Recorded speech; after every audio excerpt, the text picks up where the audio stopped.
If I had taken that road, I wouldn't be here. My name is Ryan Mitchell.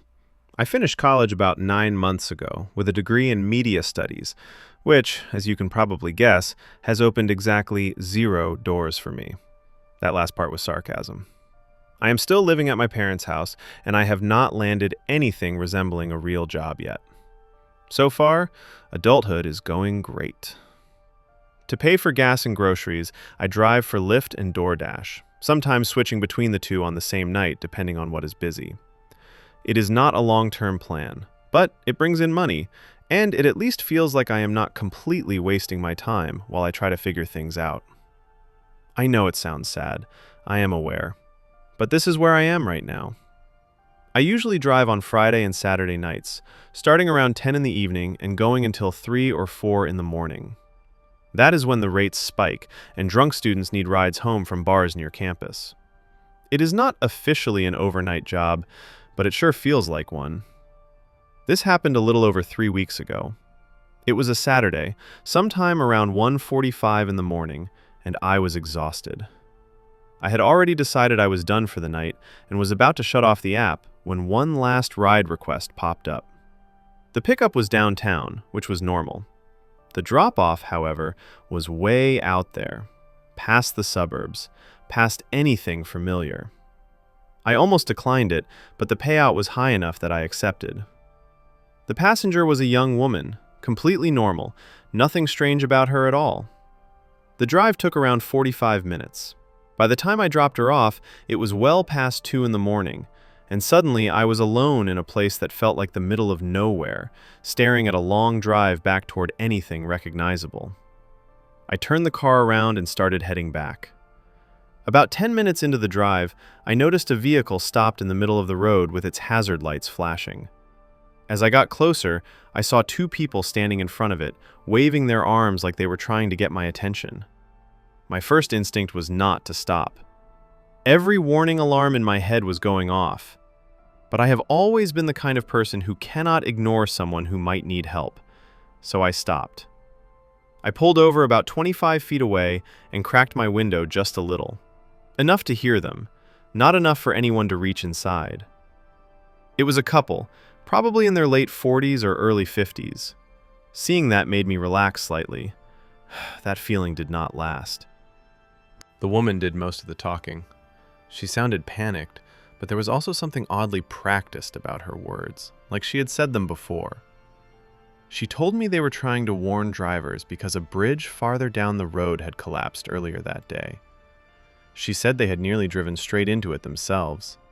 She pointed down the road behind her and said that if I kept going, I would end up in the river. Naturally, I asked what I was supposed to do instead. The man finally spoke. He told me there was a turnoff somewhere between where we were and the bridge. He said it cut through the forest and would take longer, but it would reconnect with the main highway and keep me safe. I thanked them and drove away. Almost immediately, something felt wrong. I could not explain it, but I trusted my instincts.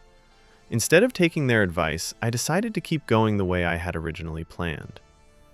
About a mile later, I saw the turnoff they had mentioned. It was a narrow dirt road leading straight into the trees, barely wide enough for one vehicle. It looked like it swallowed the headlights. I drove past it. A few minutes later, I reached the bridge. I slowed down, but there was nothing wrong with it. No damage, no collapse. It looked completely normal. I crossed it without any issue and reached the highway shortly after. Even though nothing happened, I barely slept that day. I kept thinking about how easily I could have turned down that dirt road, alone, in the dark.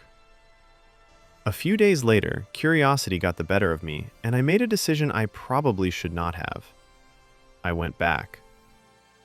This time, it was early afternoon, bright daylight. Everything looked less threatening, which made me feel only slightly better about being there. I followed the same route. The couple was gone, obviously.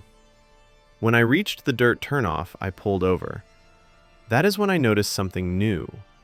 There was a sign nailed to a tree at the entrance of the path. It was simple, one word: dead end. That sign had not been there before. I would have noticed it, even at night. Someone had put it up recently. I sat in my car for a minute, staring at the road. In daylight, it just looked like a rough trail leading into thick woods. I wanted to check it out, but I did not want to risk getting my car stuck, so I shut off the engine and stepped out. I was not scared at first. The moment my feet hit the ground, that changed. Standing there made everything feel wrong. I could not see very far down the path, and something about being out in the open made my skin crawl. I decided not to go any farther. As I turned back toward my car, I heard a scream. It was loud, sharp, definitely a woman's voice. It came from deep in the woods, somewhere down that path. I did not think. I ran. By the time my brain caught up, I was already driving away as fast as I could. I have never been that scared in my life. That was about 2 weeks ago. I have not gone back since, but I cannot stop thinking about it. Part of me knows I should leave it alone. Another part of me wants answers. I have thought about asking a friend to come with me and recording what happens if we go back. For now, all I can do is think about that scream and those people in the road. Subscribe for more real horror stories. Like the video if you felt this fear too.